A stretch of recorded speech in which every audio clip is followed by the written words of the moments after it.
Some of the reading I've been doing lately regarding divorce states some of the statistics involved.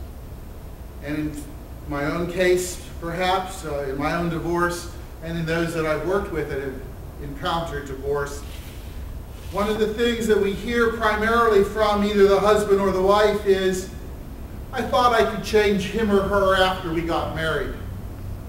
And not the case. Because there's nothing that we can do to change another person.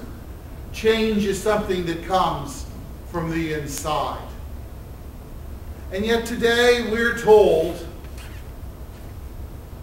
that Jesus and other ministers, is the implication from Isaiah, are here to speak words of comfort to people. That we're supposed to be encouragers of change. But we ourselves are not the agent of change.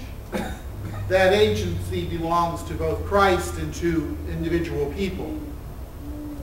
And so what it is that we are supposed to be changing then? What are we called upon to do?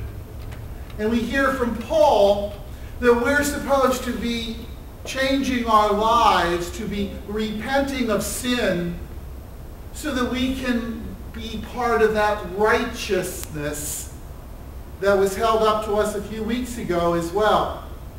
That we're supposed to be holy in God's sight. We're supposed to be doing those things that are expected of servants of the Lord. A people truly concerned about other people. And yet, we get the idea that somehow someone's going to do that for us. But the work of Christianity, the real hard work, goes on in your own hearts, in my own heart. It's up for us during this Advent season to take these 4 weeks and reflect on what it is inside us that keeps us from having a smooth path to the Lord. We hear about we're supposed to smooth out those rough spots. We're supposed to fill up the holes. And yet we don't take the time to look into our lives to see what has created that hole or built up that mountain range. Sometimes it's because of our life experiences so turn us off that we block ourselves away from people, not wishing to be hurt again. Other times we've been abused. Other situations like bad economy. Those things happen to us, and instead of rolling with the punches, we let that eat at us and we withdraw from others.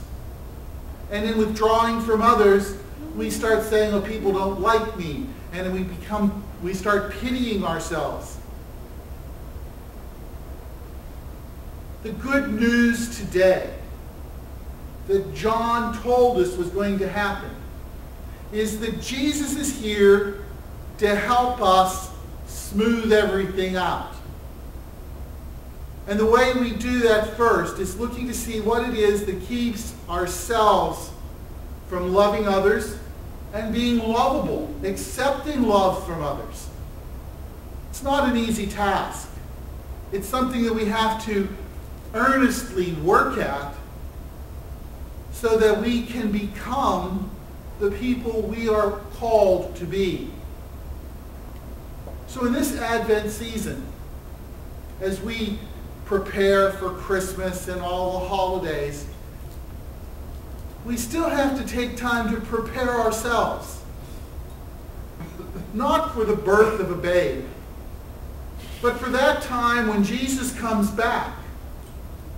Isaiah tells us that the Father is being patient with us. He's going to give us the time we need. But time is still drawing closer for when the Lord will come the second time. Take the opportunity now, as it presents itself in your lives, to pray, to ask God's help in identifying what it is that you need to correct in your life. And then have the courage and the fortitude to embrace whatever that change is going to have to be. And work at changing it. Work at becoming more lovable. Work at becoming more loving. And in so doing that in your own life, as you're able to love yourself, it makes it so much easier then to fulfill the Lord's command of loving others.